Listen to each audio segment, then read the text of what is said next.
Proudest moment of my life. One knee in the dust, king's sword on my shoulder, listening to the words, "In the name of the warrior, I charge you to be brave."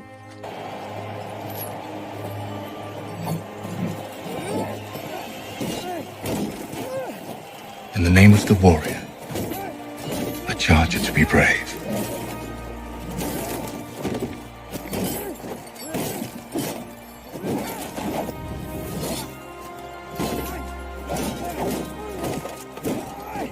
In the name of the Father, I charge you to be just.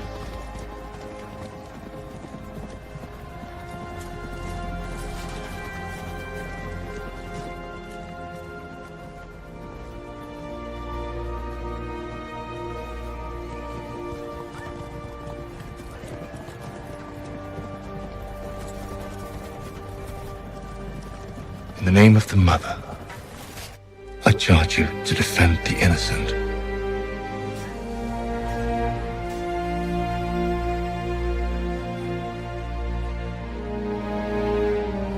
Arise.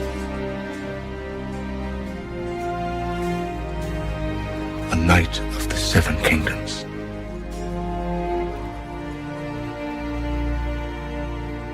I was squire to Sir Erlen of Pennytree. He charged me to be a good knight, to defend the weak and the innocent, and I swore that I would. Yes! I loved it! Dude. First off, I almost recut that this afternoon to put Barristan in there. Sarah Barristan. Baratheon in there saying it instead of having Lannister say it. Yeah.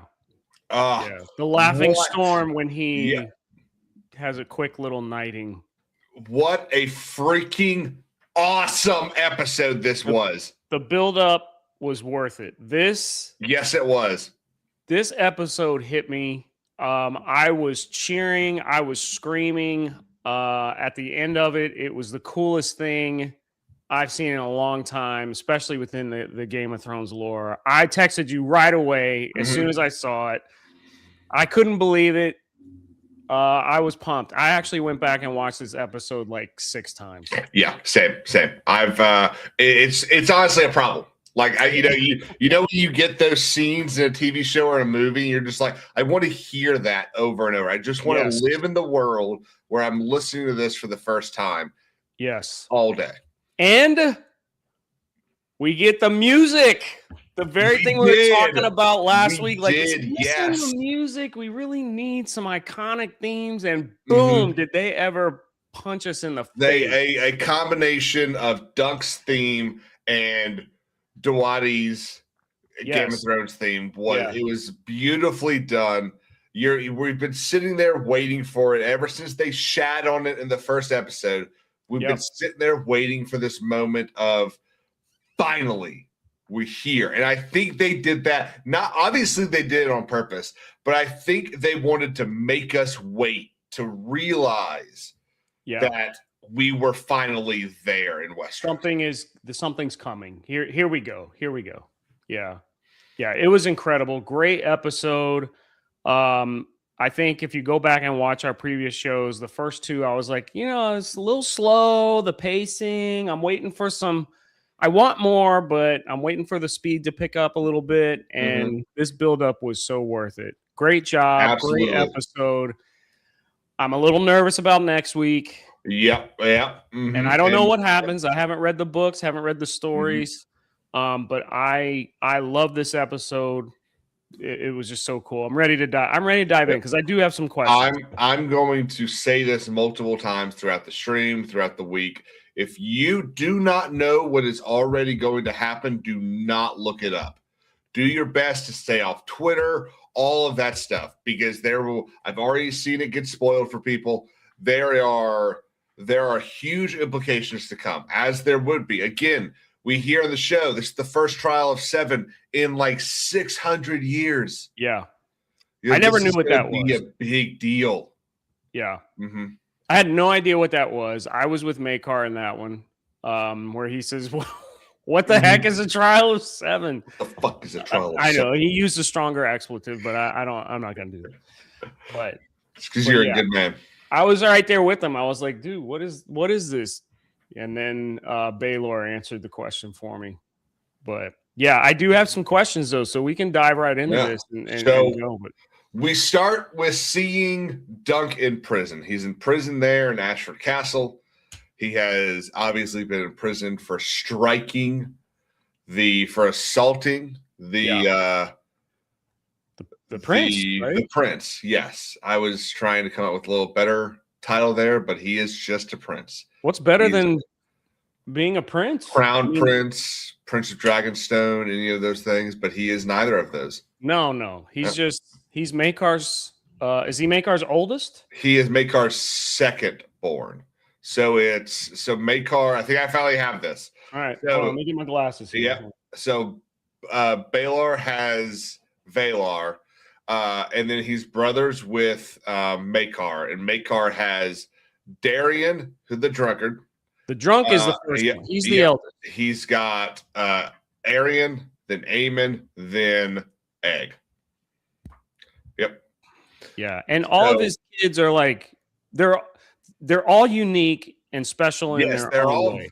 Honestly, they really are. They're all very different people. You got Darian. How do you say it? Darren. Darren he's a drunk.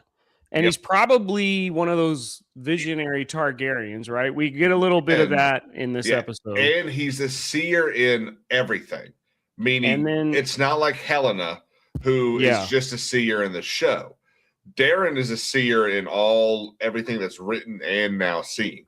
So now that's another thing that we're gonna be very vague in this episode on a lot of things because there's some assumptions that I have that having read the book that I think a lot of people are assuming something that they are incorrect about. And I have to. I'm ready to hear about it. But we also have Arian Brightflame, who's the complete jerk. Mm-hmm. He's just such a pompous. I mean, he's a narcissist at best. You know, like I'm absolutely. just so full of myself. Mm-hmm. Never got hugged by daddy. Yeah. What's up, Sean? We've got Aemon. We know where Aemon is. He's just Aemon's at the Citadel right now. He wants to become a maester. He's not looking out to be, Targaryen conqueror or anything like that. Then we have Ray? No. Ray, that's a sis. Those are girls. Yes. They're still his kids. Yeah. We've not met no, we haven't met any of the girls. And then Aegon or Egg, he's this little guy that's like, I don't even want anything to do with. I don't want because my brother's such a jerk off. Yeah. Mm-hmm. I don't want anything to do with the bloodline. I mean, it's kind of crazy how hateful for his family his growing up experience has made him. Yeah. And the thing that I want to know, and I failed to catch up in the book to where we are now, which was my fault. But I don't know where Egg grew up. So Baelor is the Prince of Dragonstone. So his family likely grew up in Dragonstone. But I don't know if Egg and Makar and all of them. I don't know if Makar lives in King's the Landing Red Keep. Yeah. So I'd probably find out. But if Egg was stuck and grew up on Dragonstone with Arian torturing him, which we see a little bit of in this episode. Yeah, he talks about that. Yeah, which is kind of mirrors what Cersei used to do to Tyrion. Yeah. Like and how my brother treated me. Yeah. Oh. Do you have a story you want to tell us? No, not right now. Okay. $500 super chat, and Lee will tell us the story about drug 3PO torturing him as a baby. Oh my god, that's hilarious.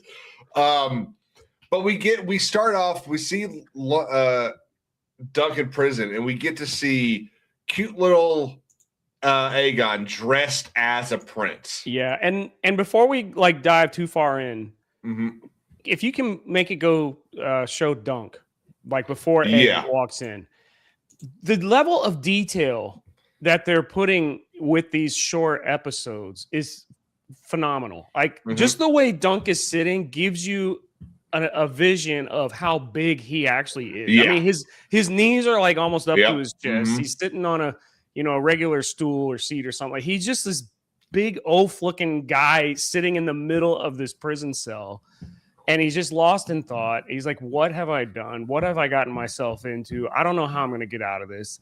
And then in comes Egg, who's a prince, prince of the realm. How does he handle this? And he's hurt. He feels betrayed. He feels lied to.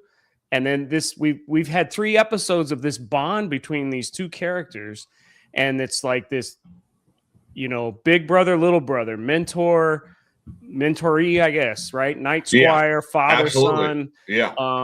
Well, so he's been seeking. I don't think Maekar is probably a terrible dad.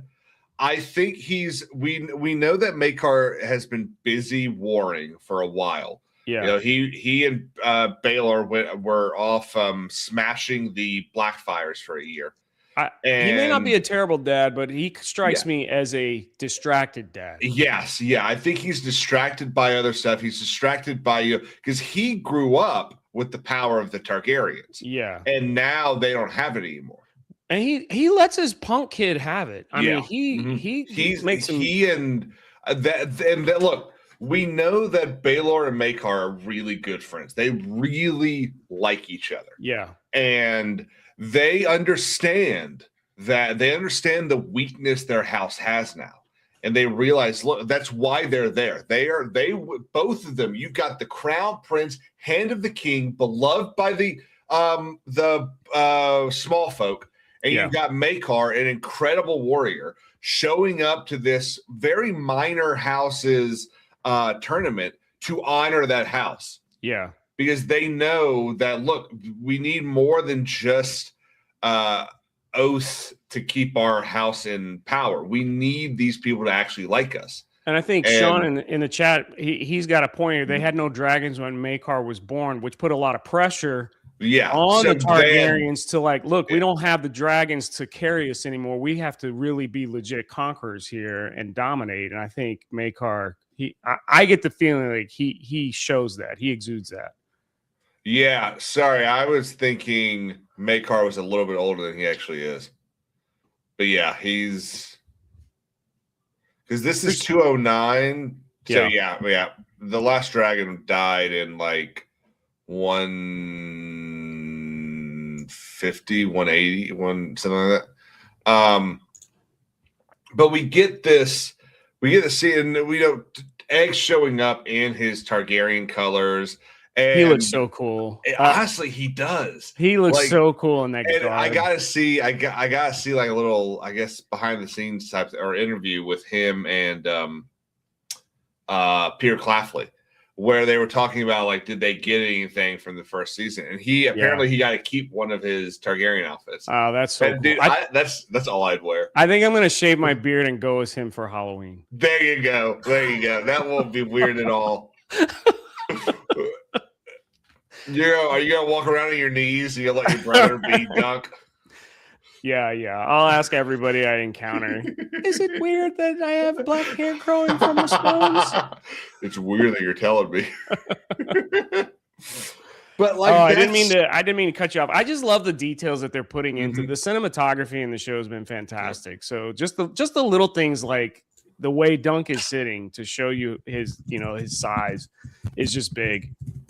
I thought and one of the things I'd be curious to find out. Okay, so they are estimating about $6 million an episode for this show. Wow! So that's $36 million. Let's call it. Let's round up to 40. Yeah. It's the cheapest show. It might be the cheapest show HBO has done in a very long time. It's the cheapest Game of Thrones property since I mean, I think since probably season 3 of Game of Thrones. So, and the great thing about this is, half of this stuff they can reuse. Yeah. They'll be able to reuse most of this for either, some House of the Dragon thing or Knights of the Kingdom season 2. Unless Egg hits a growth spurt or something. That is my only concern is if Dexter ends up, growing up quicker than, which is why I assume they are filming now. Like they've been filming for 3 weeks now. Yeah. So I think they probably want to try to get the next couple of the next 2 seasons done as quickly as possible. Yeah, because the first 3 stories are just over 3 years. When his voice changes, it's going to be different.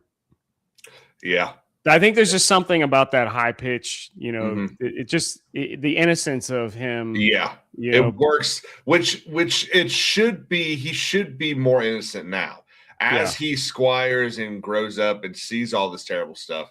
That voice cracking and then becoming more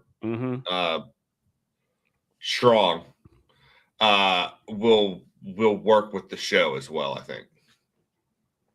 Yeah, so let's get back into it. So he's in prison. Egg comes in. They bring him some food. Clearly, he hasn't eaten. Yeah. You think he saw a rat in the window? I don't think he was going to eat it. I was thinking the same thing. I was thinking the exact same thing. I think he was just trying to. I think it was like a freedom metaphor. Like that guy is outside the grate. I'm inside. I was wondering what that little bit was there. I kind of thought that he was going to end up like grabbing it to eat it or something like that. But Egg comes in, and he's trying to play all innocent, and I truly think Egg is kind of hoping that the whole Targaryen thing will limit Dunk's reaction.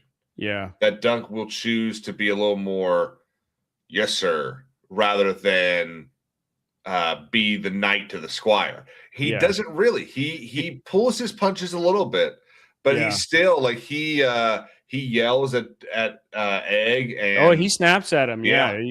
I think it shows not that he's so angry that his feelings are hurt. Like you lied to me.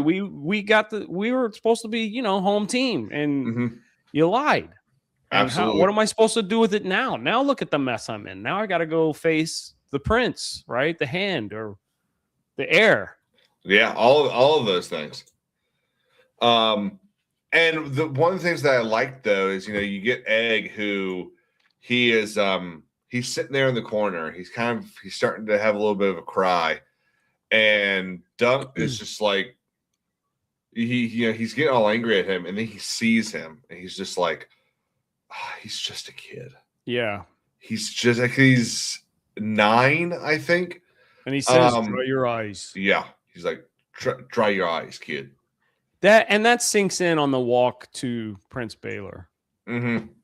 Because exactly. So from there they go to Prince Baelor. And I think I got the impression like he's encountered the Targaryens. He's probably heard several stories. And now that Egg is busted and he's busted, now he's probably like, oh, great. If it's really bad, what are they going to do to Egg? How are they going to treat him? And I don't want anything to happen. And he's still caring for the guy because Baelor kind of says, you should have come to me, or, get him a cup of wine or something, but don't drop it. And then he tells him, he's a good boy. He won't spill none, my lord. He's a good boy. And he's like, one thing that I definitely thought was funny was, and you could tell that Baelor kind of gets taken aback by it when he comes in, and then he just proceeds to keep walking and just takes a knee and bows his head. And I think Baelor is like, "The fuck is this?" Yeah. Rise. But he calls him Your Grace several times. That was one of my questions. Why are they referring to him as Your Grace? Because he's a lowborn and doesn't know. So he doesn't know anything. And there's no Maester Pycelle to yell at him that this is the hand of the king, not the king himself.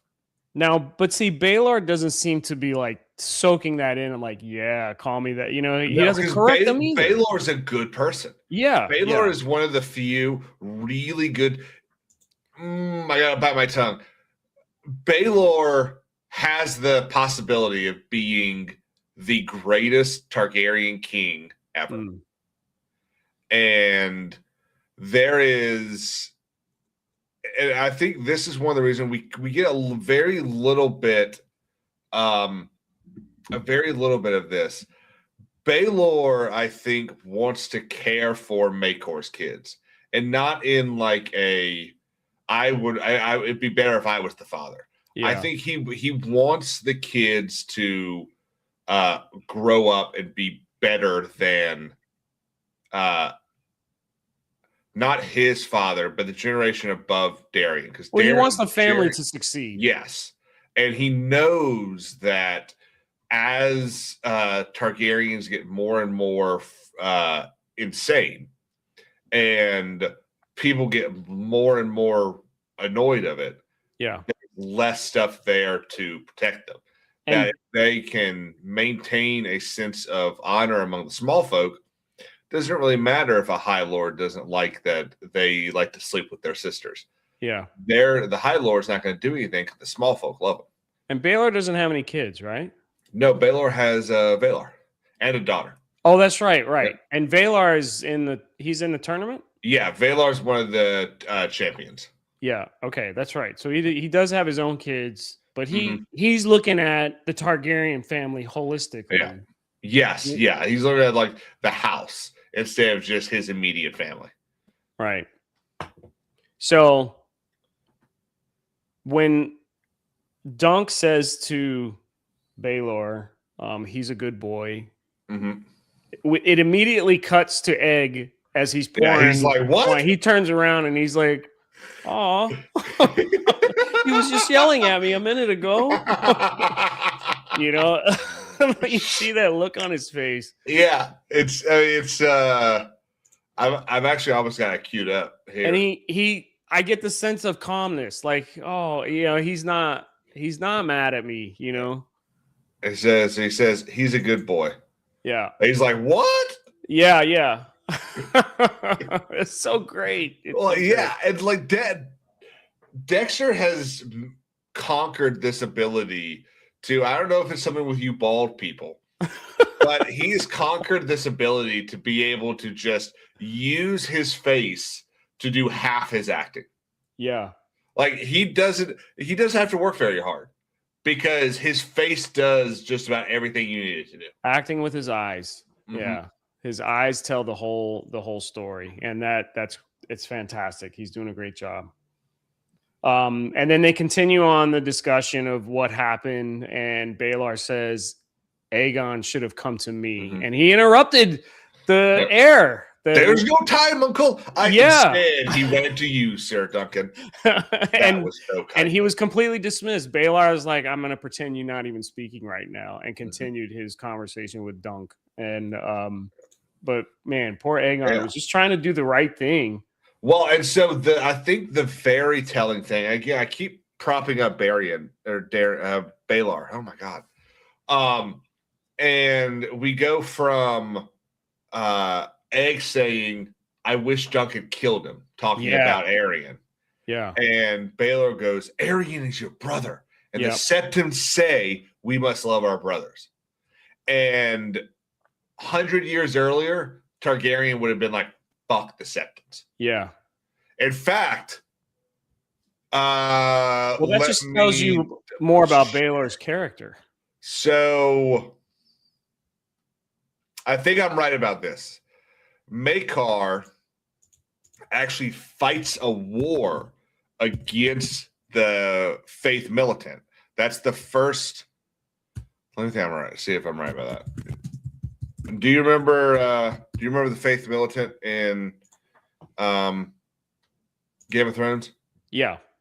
Yeah. So the radicals that started carving the foreheads of people. The insane people. Yeah. the High Sparrow. Yes, Baelor is half Danish. Dornish. Danish. Sorry. Hungry. Half Dornish, as is Maekar, right? Maekar is half Dornish. They all are. All the siblings.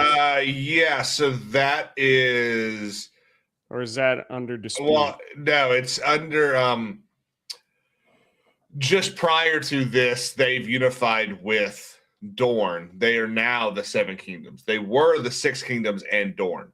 And then Dorne finally came in line. Is that because of the marriage to Maekar and Baelor's father to the Dornish? Yes. Yes. Okay, so they merged houses, and so then now well, I wouldn't say they merged houses, but I think the Targaryens see the Dornish as the closest thing to them because they're the only house that actually defeated Aegon. Aegon the Conqueror was unable to conquer Dorne. And stuff goes on in the I'm going to call it the Red Waste down there, but it's not the Red Waste. That's over in Essos. But one of Aegon's sister wives dies. There's a whole bunch of shit that happens down there. And I think they see them as the closest thing in Westeros to how powerful they are. But he says that the Septums say we must love our brother. And the Targaryens don't believe in the seven gods. They don't believe in that at all. They definitely don't believe in the old gods. They believe in themselves. And so for him to be kind of acknowledging this sense of the seven and all this stuff, to me, it's screaming that he's trying to bridge that gap between between the Targaryens and the rest of the South. I don't think the Targaryens and the Starks are never going to get along very well. They're never going to be best buddies. There was a mutual respect between the Targaryens and the Starks because, again, of power. But it is the southern houses that hate the Targaryens the most. And so one of the things that Aegon did when he gets to Old Town and he lands Balerion, right? Balerion the Dread.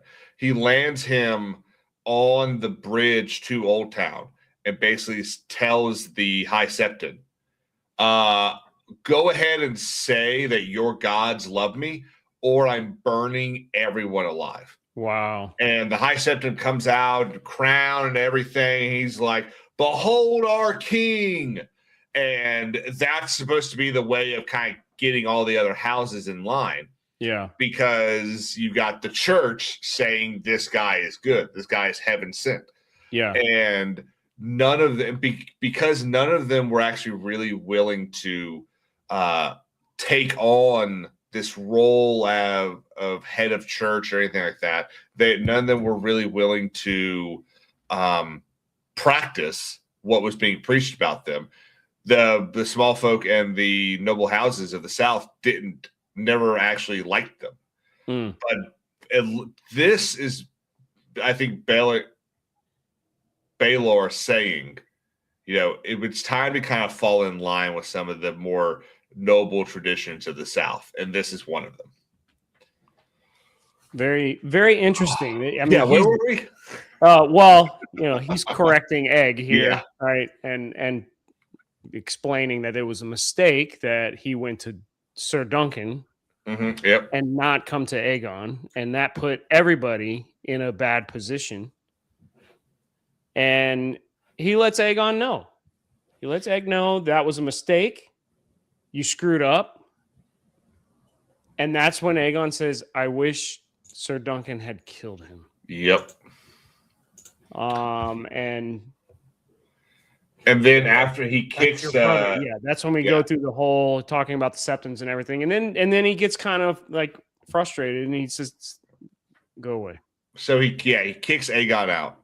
Now, And you then- said Mhm. you said Duncan calls him Your Grace by mistake. Aegon called him Your Grace. Yeah, I still think it's a mistake. The king is Your Grace.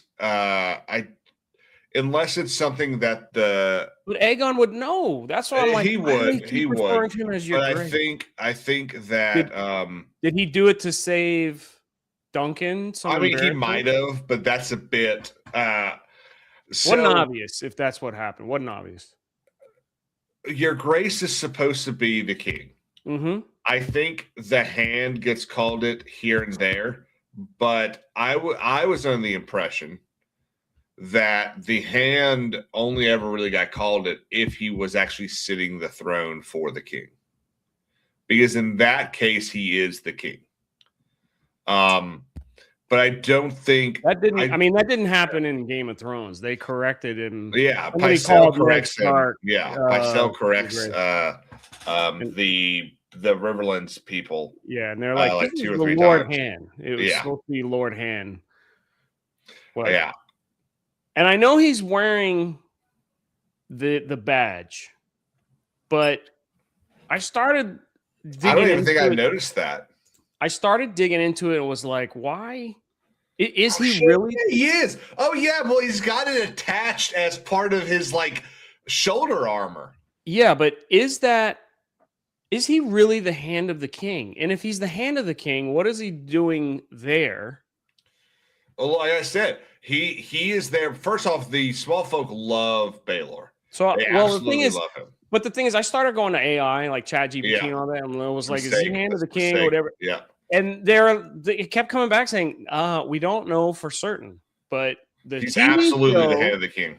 the TV show says he is, but at this time, there was somebody else. I'd have to go back to the chat. I figured I'd ask you to see, all right, who Yeah. is the real hand? He's absolutely the hand of the king. Baelor, Breakspear, because he's hand of the king for like 16 years. Yeah, Prince Baelor served as his father's hand of the king from 196 AC. So this takes place in like 209 AC.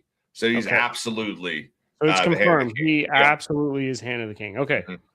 Yeah. So he's got the badge, and I noticed that, and yeah, it made me think, like, why is he there? Why isn't he? What's he doing in? Where are we? Ashford. Yeah, Ashford Meadows.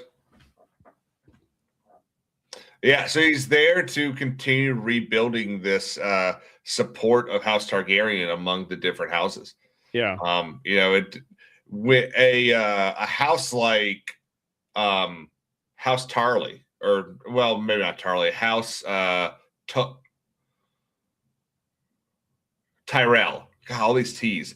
A house like House Tyrell can feel like they can abandon the Targaryens if all of their houses also want to abandon the Targaryens. Yeah. But if their houses are sitting there going, no, we love this man, we love him, then they're not going to break away. Even though they might have the bigger army, they might have the most money. You know, it's the same thing as what do tyrants fear the most? They fear the people. So if he can maintain a sense of goodwill among all these small houses, it's easier to do that. You show up to a couple tournaments, you talk, you drink, you allow these lords who have probably never fought in a real battle, you allow them to live vicariously through your battles. You don't have to go give the Tyrells, 1,000 acres of gold leaf and BS stuff like that. You can just kind of subsist on, tiny little things, which is kind of where they're at now.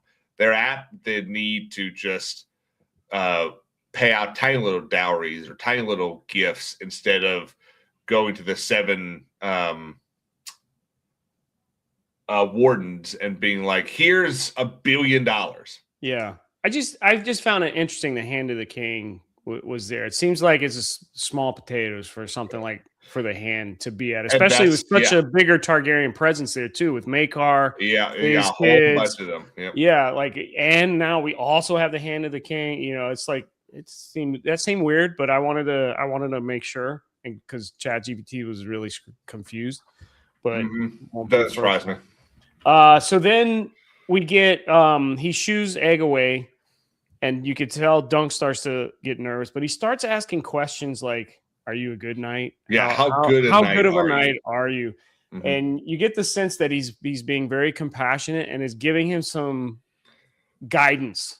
He definitely he absolutely, and this is all selfish. This is not even the thing we're going to get to at the end. It's all selfish.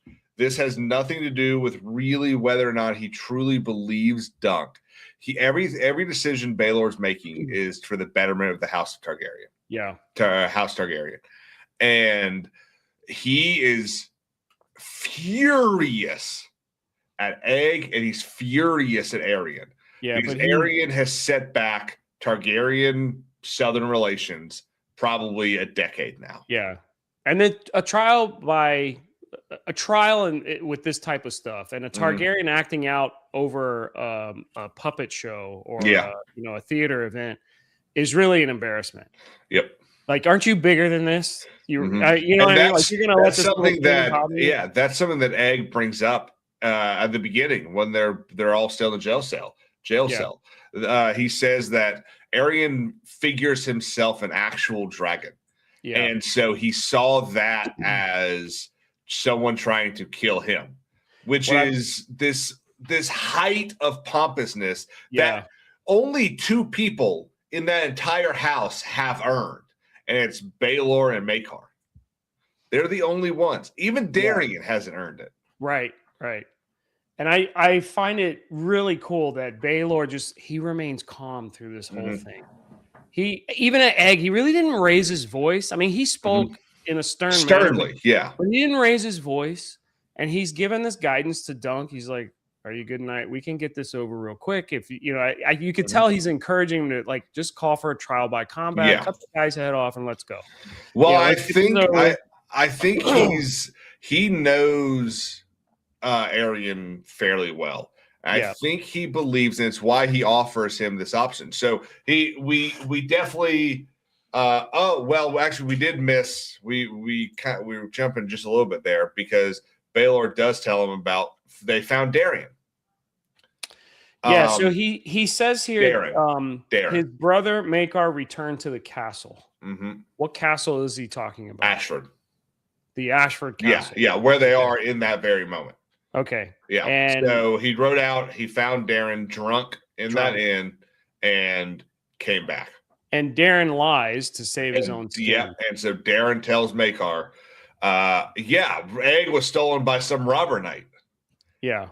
The thing that kind of surprises me in all this is, and it annoyed me when I read it the first time, why doesn't Maekar or anyone go, "Hey, Egg, what happened?" Yeah. Like you're a witness. What happened? Well, he doesn't have Egg at this point.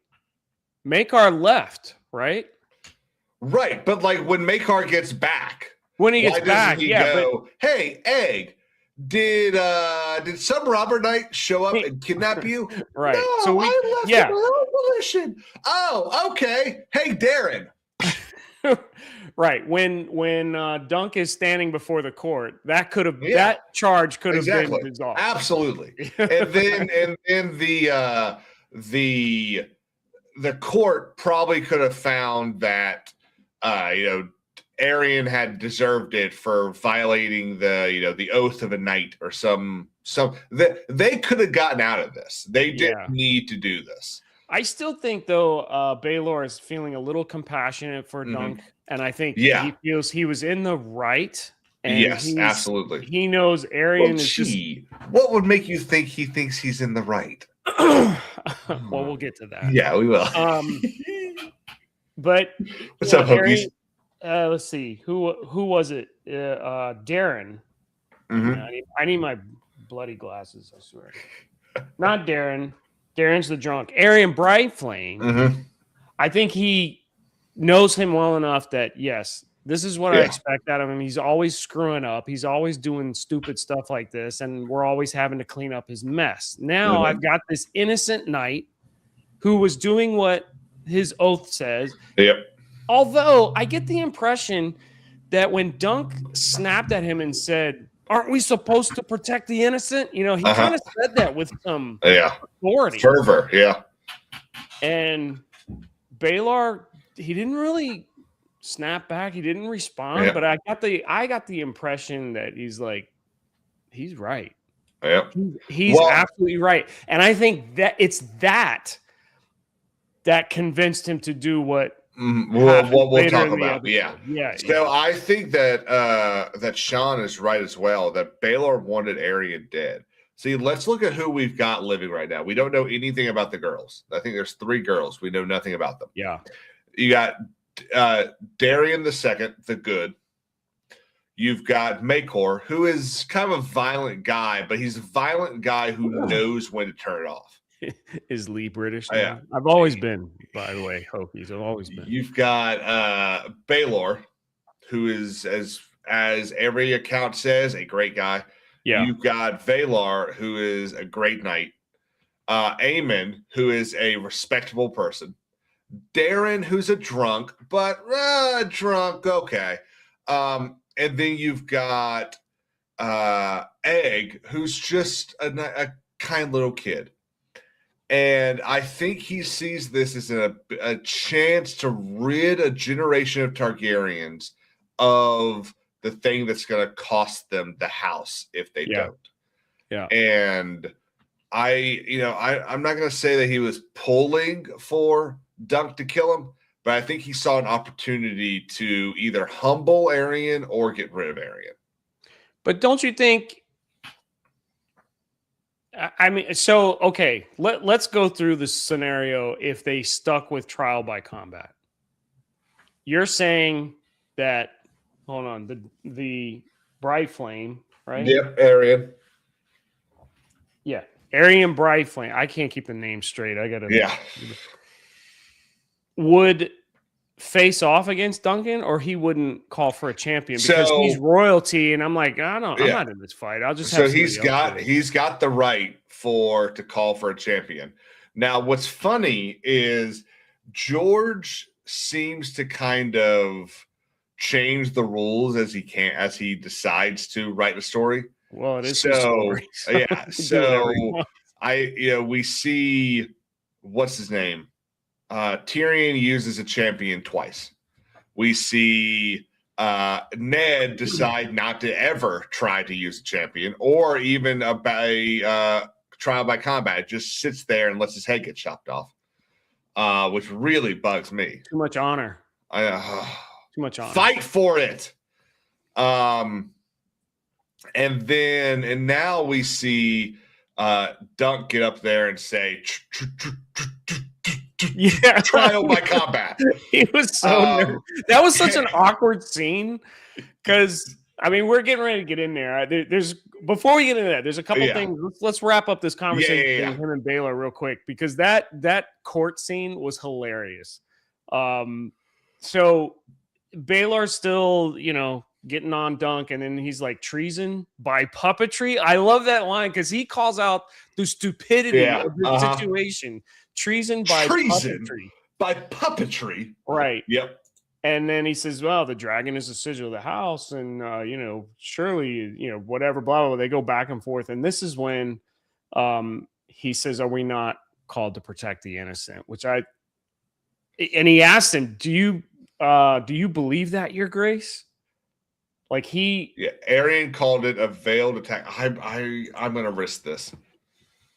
You got to get the lines have to be right because I'm butchering it, but a veiled attack on House. Do you believe that, Your Grace?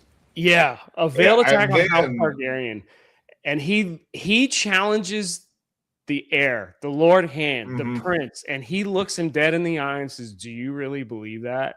So I thought that was very brave of Dunk. Yeah. At this point, he's like, "What do I got to lose? I'm gonna." Well, and the thing that's really kind of funny is he clearly feels much more comfortable one-on-one than he does in a crowd because of everyone that you should feel uncomfortable with, it's this guy right here. Yeah. And he's just held his own with the crown prince. He ought to be able to go to the courtroom and be like, man, 3 of y'all aren't worth licking my boots.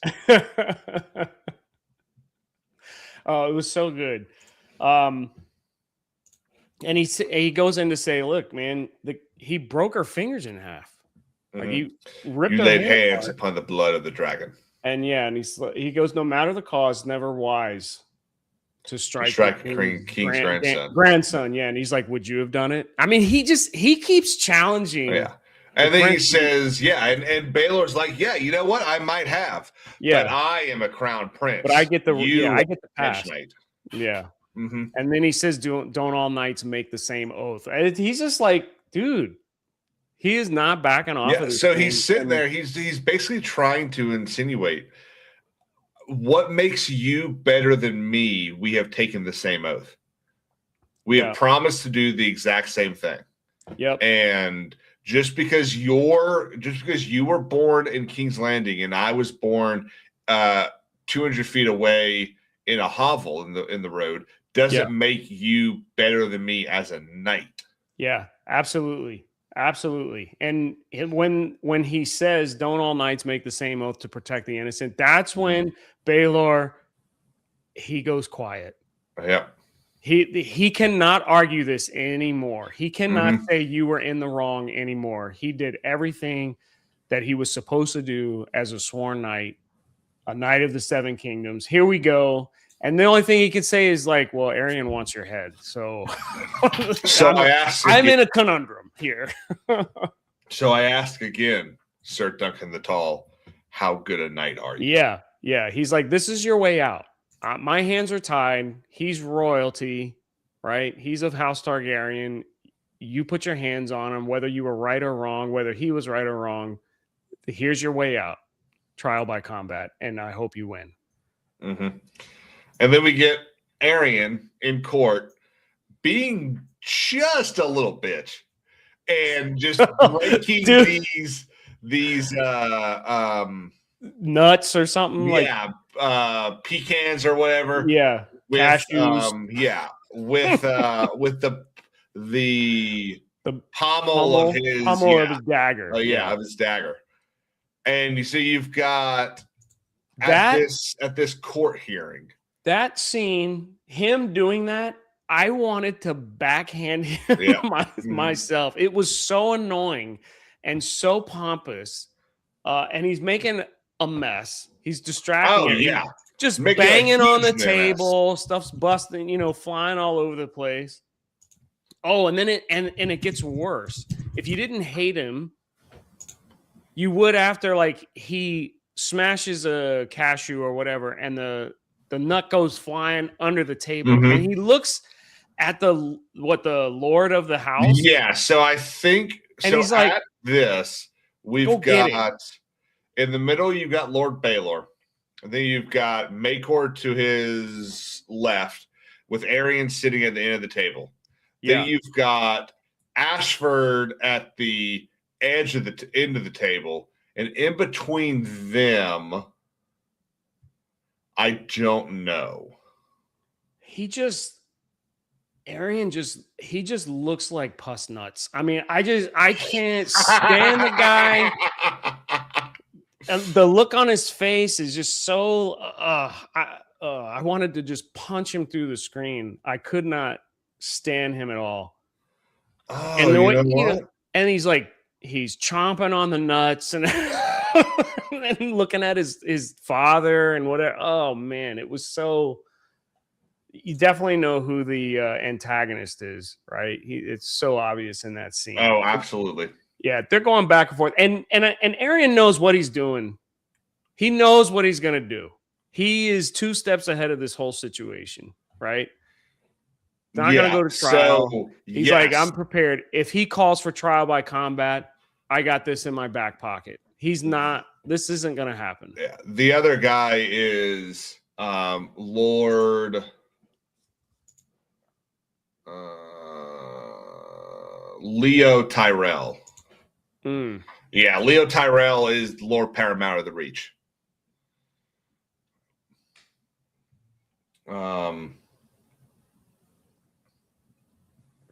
And you have Baylor trying to smooth the situation over, right? Absolutely. He says trial by combat. Well, unless you want to withdraw your claim. Yeah. He's trying to make the whole thing end. Go away. Yeah. Like, why don't you just withdraw your claim? Nobody has to fight and it's all over. And Arian, he kind of sniffed this out. I get the impression Arian knew. Sniffed this out. He knew this could be a possibility. So I'm going to have a trump card to play. And he pulled out this trial by 7 that hasn't been done in a few hundred years. And his own father is even like, which I can relate, because when he said trial by 7, I'm like, what? Mm-hmm. I actually thought, like Duncan, he's got to face 7 people. Exactly. Yeah. And then I'm going, okay, that's going to be a cool scene. We're going to see how great of a knight he is. Mm-hmm. And this is where he's going to get his reputation. Sir Duncan the Tall was just so awesome. And then Maekar has the great line, what the F is trial by 7? Which was what everybody was thinking. And this whole thing, Lee, you were kind of talking about how Arian's over there kind of being a little diva. He's making a mess. And he's making Lord Ashford get on his knees and go find the nut that he lost. And he doesn't, he just points. I mean, it's just so rude. You're just like, go get down there and get it. And at that point, I'm also kind of annoyed with Baylor not doing shut the hell up and telling him to sit back in his chair. But his love for the Targaryen family, he's not going to be disrespectful to his blood in front of anyone. And so we get kind of a very telling moment between Maekar and Arian, where just after Baylor kind of tells everyone what a trial of 7 is, Maekar looks over at Arian and he kind of whispers, "Are you hiding behind some 1,000-year-old ancient tradition of the Andals? Yeah. To refuse to face this guy? Yeah. Are you a prince of the realm afraid of a hedge knight?" Like he knows his son's a putz. And he's calling him out. Like, what are you doing? Why are you doing this? This is stupid. I don't even want any part of this. I mean, he's not happy. You could see Baylor. He's just so annoyed by this whole thing. Even when he's explaining the trial by 7, the look on his face is like, oh my God, why am I here? Yeah. I just don't want to be here right now dealing with these people. It was so great. So he explains it. Yeah. And Maekar, man, he calls out his son in a very embarrassing way. And the thing is, the son doesn't care. No, he does not care at all. It's like, it's my right. I don't care. You can call me whatever you want. You can make fun of me. You can say I'm a coward, whatever, but it's my right and I'm going to exercise it. Mm-hmm. And they do. Baylor says Arian is within his rights. We will have a trial by 7. And that's when he says, What does this mean? Does this mean that I must fight 7 people? Yeah. Don't be a fool. It's 7 on 7. So Arian does say, well, he committed a crime against Darren. Yeah, so he is. So is he really sticking up for his brother? No, hell no. Absolutely he not. He doesn't care, right? He does not want to fight. Dunk just beat the crap out of him. He's terrified of fighting Dunk. So he's trying to find any real reason to hide behind tradition or something to prevent having to be killed in the ring. Yeah. Yeah. I know he said it like, hey man, he committed a crime against my brother. He's got to pay for all. Yeah. He's trying to hide behind Targaryen honor. Yeah. I didn't believe that he was genuine about that for a second. I think he's just, nope, I'm going to do everything I can to make this the most difficult situation possible. And just be a big pain in everybody's butt. Cause that's what I'm good at. That's what. That's exactly what he is. He is a pain in the ass. Yeah. Yeah. Give me some more cashews. Dunk gets the worst news of his life right now. Yeah. That he must find 6 other knights to stand by his side. And the list of the people that Dunk knows within 1,000 miles of Ashford and knows well enough to say, hey, come fight with me and maybe die, is 0. Yeah. Yeah, this is where it gets very tricky. And Dunk, you could tell he immediately gets scared. He's like, oh, no, what am I going to do now? And then Maekar, out of just total frustration, storms out, and then you see Arian sitting there like chewing on his cashews. Let me pull it up. And then this is actually quite good. Maekar's hand grabs him and yanks him away from the table. Okay. Oh, yeah, we're gonna pull it up in just a second. Maekar's just gotten up. There we go. He's like, let me come get here. And honestly, it kind of looked like he wasn't expecting that. Yeah. So that's really kind of funny. That's hilarious. I love that scene. It definitely set the tone for, man, where are we going the rest of this episode? What's Dunk gonna do here? He's got nobody. And then it even gets worse. Like the next scene, he's just being so pitiful, walking in the rain. The rain, I mean, it is just misery on misery on misery. And then he starts talking to his horses because he's got nobody else. And Raymond Fossaway comes out, and he's the squire. He's the apple squire. And he comes out from behind the tree, just woohoo. He's like, "Are you hungry? Are you hungry?"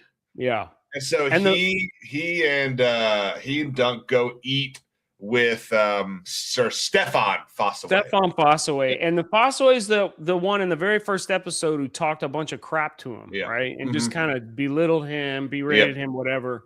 So you got the idea that Fossaway was just a jerk off. Stefan is absolutely a bit of a jerk off.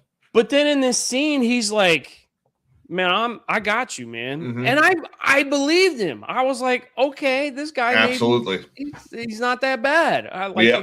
He's gonna, I'm a knight. I respect the vows, right? The oath, and we're gonna take him on. And I got some people I can bring. So I'm like, okay, here we go. All right. So now I'm getting all amped up. But in typical Game of Thrones fashion, we will get into what happens to Fossaway in just a few, because I don't want to skip over the shield. I thought that was like a really cool bridge in this episode. So there's a lot of Fossaway was very convincing. Yes. Sir Stefan was very, very fun to watch. Yeah. And so Stefan says, I'm going to go find you more men. Yeah. And he starts listing off people. He knows the Lannisters and Baratheon and all these people. He's going to go get them for you. Don't worry about this. I got you. Yeah. And I'll tell you, I think in that moment, he was being honest. Okay. You thought he was genuine there. In you don't that think moment, he already had a card to play. I think a backroom deal gets made later. Okay. But I think in that moment, he was being serious. But how would anyone know to make a deal? Unless Fossaway went to them and said, hey, look, he wants me to side with him. You got that, or someone we already know how the spy system works. Yeah. Someone's little birdies went and talked.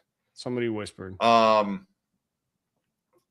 I didn't know if there was anything in the books or not. But yeah, I honestly, like I said, I did not catch up to where I was supposed to. But Sean says that he went to them, so I guess in the book, yeah, he does go to them. Okay. But in the show, and that is hilarious, by the way, and I hope you're totally kidding. Bad Bunny halftime show was way better than episode 4. yeah. Sean, let's get him out of here. Let's get Schick out of here. Wait. Schick just dropped a $2. Yeah. And he said some dumbass shit earlier, and I don't read it. Schick for 199 says episode 4 is better dubbed in Spanish. Well, I No. respectfully disagree. Nine, no, nunca, niet. How many other ways do I have to say no? Yeah. Call. That's Klingon. So we get just a whole bunch of exposition in the tent, and so Egg shows up. And then Egg shows up. Yeah. Egg shows up, and Egg shows up to say, "I'm your squire, so you'll need someone to arm you." But the way Dunk reacted was, oh my gosh, it was like, yeah, he's like, Egg's back. Yeah. He's really happy. His voice cracked. Like, Egg. And then something else happens. Yeah. What happens? The drunk also comes in. Yes. Darren Targaryen, the drunk, comes in, and Dunk sees red. Yeah, Dunk went from Egg to right, time to kill somebody. Yeah. And he almost does. He grabs Darren by the throat, pushes him down on a table, takes a knife to his throat, and almost kills him. Now, this was interesting because he had to stand in front of court for putting his hands and feet, I guess, on a Targaryen. Now he's doing it again. Like, what are you doing, bro? Calm down. But he doesn't care at this point. He saw red, man. He saw red. And he wants to take him out. Now, this is another question that I have. So they have an exchange. And Darren's like, look, I'm going to fight for my brother, but I'm going to throw it. Mm-hmm. Yep. If I'm off here, I'm just paraphrasing at this point because this is what I took from it. If I'm off here, correct me. But he basically tells Dunk, "Look, I'm gonna throw it. I'm gonna do one good attack, and then after that, hit me upside the head, and I'm just gonna lay down."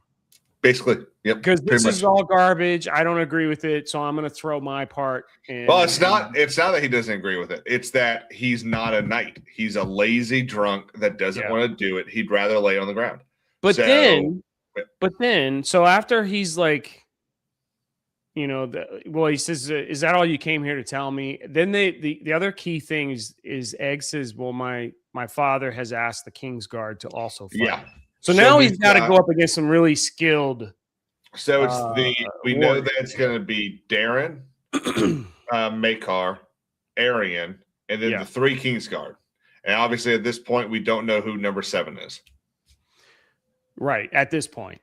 Mm-hmm. And so now Dunk is just like, oh, great. I mean, the odds are just not in my favor right now. I mean, everything's just falling apart. And then so he's got all of himself and Stefan Fossaway at this moment. And Egg asks him, that's a little bit of a clue there for what Egg does after. But Egg asks him, who you got? And he's like, I just got Fossaway, and he's going to go try to find somebody else. He goes, I know some people. I can go find you some knights. So, he runs off. And then Darren says, I need a word with you in private. Yeah. This is what I found interesting. This is where we get, like, some of the, let's call it deep lore on a very special Targaryen. Yeah, and this is what I need to be educated on because I don't know if I can. Or you well, don't know. I think I know. Is it a major spoiler? I think it could be a major spoiler. Okay. So, well, then let's just talk about the conversation. So he has a dream. He's one of these visionary Targaryens who can see, and he even owns it. He says, "Listen, when I dream, they all come true." Yes, so I'm just letting you know, my dreams are not like your dreams. Right. Whatever I dream, it comes true. And so I'm going to tell you, I've seen you. There's a fire and a dragon falls on top of you, but it's dead. But he talks about the size of it being this ginormous, the biggest dragon he's ever seen. And it falls on top of Dunk. But the dragon is dead, and not Duncan. Mm-hmm. I don't even know how that's possible. And I'm trying to like piece it together like a real dragon. Is this a what do they call it? A metaphor, like a Targaryen that is like just so well known that he's that big, metaphorically speaking, that fell on Duncan and Duncan tried to save, but he's dead. I'm trying to piece all this together, and I can't figure it out. And you're just frozen. So you're not going to say a thing because you don't want to spoil anything. Lee, I sat here 5 weeks ago and I said episode 5 is going to be bigger than the Battle of the Bastards. You did. And my first question of the night is, do you think, to where we are at this moment, that I could be right? My speculation says yes. There's something big that's going to go down next week. So in Game of Thrones, right? Game of Thrones, the episode before the last episode, usually something so crazy, difficult, heartbreaking, powerful, whatever word you want to, whatever descriptor you want to put in there, happens. It's the climax of the episode is always the same to last. The second to the last episode, and we're in episode 5 in a 6-episode series. So season. Yeah, I'm expecting something big. I'm speculating on what that is, but this dream is very interesting to me. So, what is the biggest dragon ever? Balerion. Balerion. So, what I'll tell you is that I think there are 2 things this stream could reference. One, we've already heard a little bit of in the fortune of Egg. The other is something that I think could happen a little bit sooner than that. And I think that we're going to come back here in a week and you're going to go, okay, so I think that the dream probably means this. Yeah. And I'm going to go, I think you might be right. But it's going to be that obvious, you think? So there's some stuff that happens, and I'm going to leave it at that because I don't want to ruin it because, and again, I told everyone I was going to say this a couple times. If you don't know what's going to happen, do your best to stay off social media. Do not Google it. Do not start going down a rabbit hole and reading about the characters. You do not want to ruin this. Yeah, I have my ideas, but I can talk after, and I can tell you if your ideas are right if you want. But I'm not going to do it to these fine people. Yeah, and please, if you know in the chat, don't drop it in there either, because then you'll be banned. That's how I ban people for that. I've got some thoughts, or at least maybe predictions. I'll say predictions. I've got predictions of what I think could happen. You know, being a fan of Game of Thrones and seeing how these seasons go, I got some ideas, but I really have no clue. I got no clue. Although I believe something big is going to happen this next episode. So we'll leave it at that. But now moving on. So he has that conversation with Darren the drunk. He's got this vision now. He doesn't really do anything with it. He's just kind of like, okay. It's very,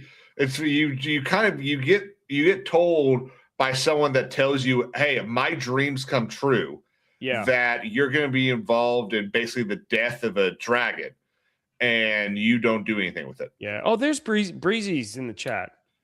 Breezy is in the chat. Okay, there you are. Have you been active just recently? About last 5 minutes. Dreamer and okay. I know Breezy's usually pretty active in the chat, so I was like, "Where have you been?" All right. So then the blacksmith. The blacksmith has him. He's just like, hey, you remember that shield you wanted? I got it. So he decides to take a walk. Yeah. And he goes and he visits the playhouse. Obviously, after the events of the evening, everyone's gone. That's where he went? It was the playhouse? Okay. Yeah. So everyone's gone. They've clearly left in a hurry. They've left a bunch of stuff behind. Yeah. And the armorer shows up and says, hey, if you're looking for your shield, she left it with me. And obviously now we kind of get this idea that, there's not going to be any like, yay, between him and Tanzel. Yeah. Does she come back? I'm not going to tell you that. Her story can't be done. I'm not going to tell you that. He is too smitten for her story to be done. Well, she's tall enough. But anyway, she's not in this episode. So he has a discussion with him, and he starts to cry. Yeah. And I was trying to understand, is he crying over Tanzel? Or is he crying because of the shield? What's the emotion? Is he crying because he's like, I'm doomed? It's over. I'm glad Tanzel's okay and Egg's gonna be fine because he's the Targaryen. I'm done. I think it's a bit of everything. Yeah. I think he's kind of just crying over the situation. He is just the lowest of low right now. I mean, like I said earlier, misery on misery on misery for him. And he's just, I think it's just hitting him in this conversation with the armorer. Yep. And then he gets his shield that he thought. And it is gorgeous. Yeah. Yeah. He put this request in for the shield and now he gets it, but yet everybody's gone and his life's, he's not going to, his life's going to be over. Well, and he's got this, I don't know how you would describe it. He's got this dark sense when he looks at the shield. He talks about how the sun is heralding, or let's see, what does he say? The star has fallen, and the sunset heralds night.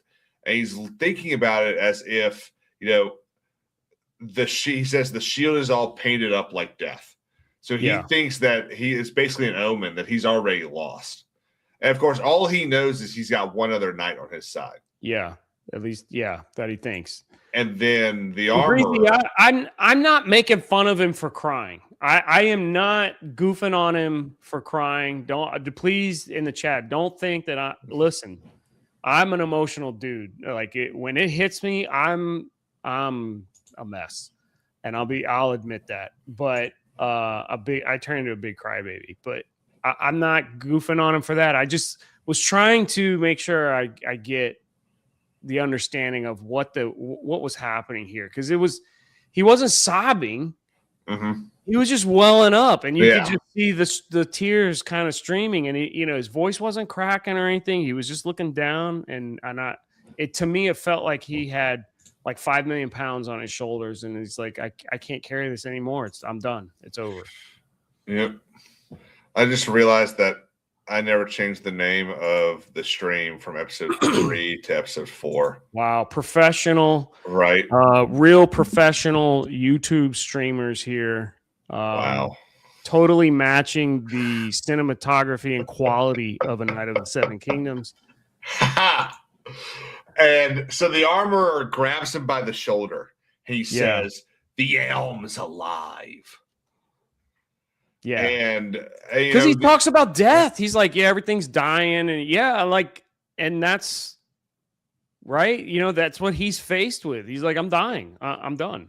He asks him, do you remember the old shield rhyme? Oak and iron guard me well, or else I'm dead, or else I'm doomed and damned to hell. To hell, yeah. Yep. Now, we've not heard that before, have we? I don't think so. I feel like I have, but if I've heard it, it's probably because I read it in one of the books. I don't think we've heard it in. We haven't seen it or Game heard of it Thrones, in the. We haven't House heard of it Dragon. in the Yeah. Unless they might say something up north with the Night's Watch. They might say it then, but we get this really awesome moment. So the armorer is telling him everything that he's done. He's fixed up the shield. He's done all this stuff. And he says, how much do you want for the shield? Yeah. From you, a copper. Now, what is that, like penny? Yeah, it's like, I don't know, probably $1 today. Yeah. Just minimal. He's just like, it's the lowest coin, basically. Yeah. And I think that just kind of goes to show just how important those actions were to the small folk. Yeah. Yeah, absolutely. There's somebody here for us little guys. Mm-hmm. And from there, we get to see the crew at Ashford setting up for the tournament or for the trial. And he's just sitting there looking at it, going, "Oh my God, I'm fucked." Yeah. And then he walks in on these other knights. Mm-hmm. Right? Yeah, so he walks into Hang on, I'm getting to. Well, he sees Lionel. Yeah, so he sees Lionel. And he sees the guy, the one night that got his his eyeball dangling from his head in the last episode. That cut scene where so he sees and he's got Foss away for now. So hang on, I'm getting them. I can't remember the guy's name. There's one guy on a horse because he broke his leg, so he can't walk. Yeah, so he's got Lionel Baratheon, who we all know and love. Sir Robin Wrestling, who is the one with the eye patch. Old Knight, and Sir Humphrey Harding. He's the one that Arion messed up like the day prior. And Sir Humphrey Beesbury, who we really right. So that's the guy that he impaled his horse. So that's Harding. Yeah. So the Diamond Knight. Here, let me. So he's got a score on to the settle. right from right to left. We've got Sir Lionel Baratheon. Right next to him, talking to him, is Sir Humphrey Beesbury. Who is that? Have we encountered him before? We've encountered the House Beesbury. We haven't nothing of note. Right. All right. So he's just there.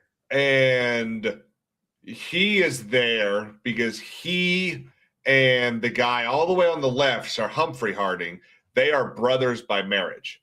Got it. Okay. So he's and then right there in the middle with all the gray on is Sir Robin. That's the one-eyed knight. Yeah. Yeah. Okay. So and the guy on the left is the one that had his horse killed by Lance, by Arion, right? Yes. Yeah. Arion killed his horse, and which means that horse should be Arion's horse because Baelor gave Humphrey Arion's horse as an apology. Yeah. Yep. So that's the team, and he thinks that the rest of his team is coming in with Sir Stefan. He thinks that Sir Stefan is going to show up, and he's like, "Awesome, great, I got 7."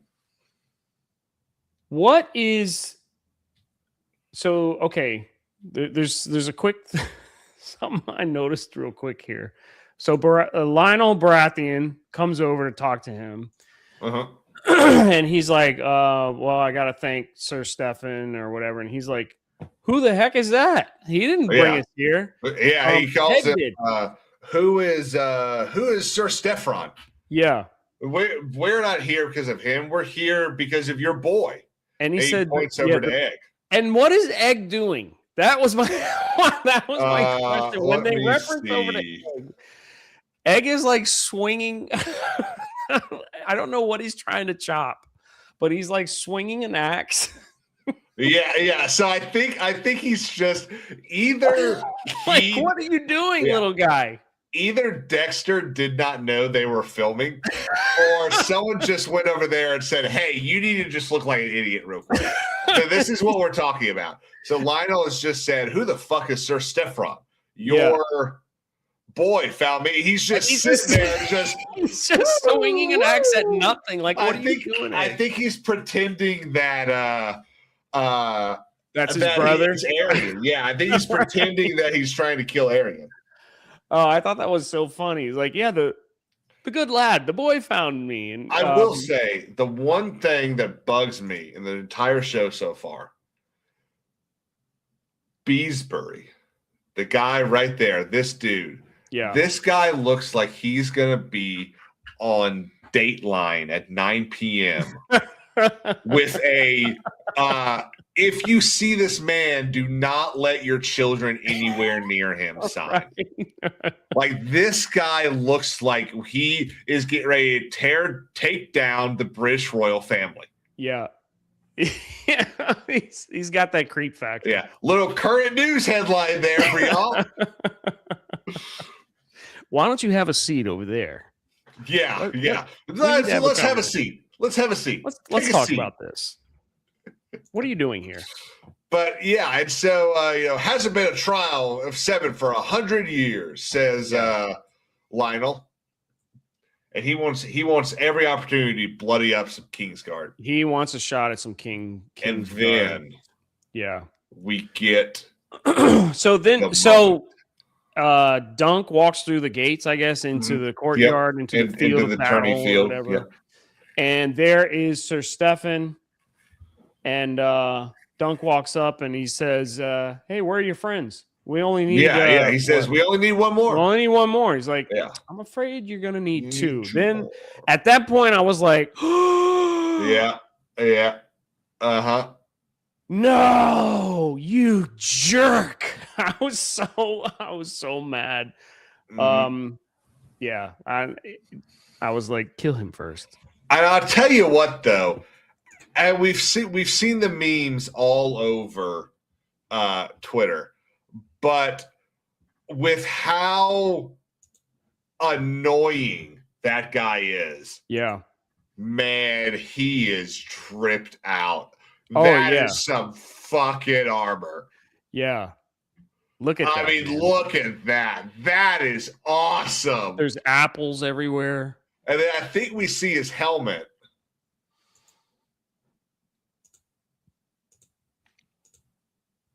Obviously, I don't want. Well, he tells his cousin to go get it.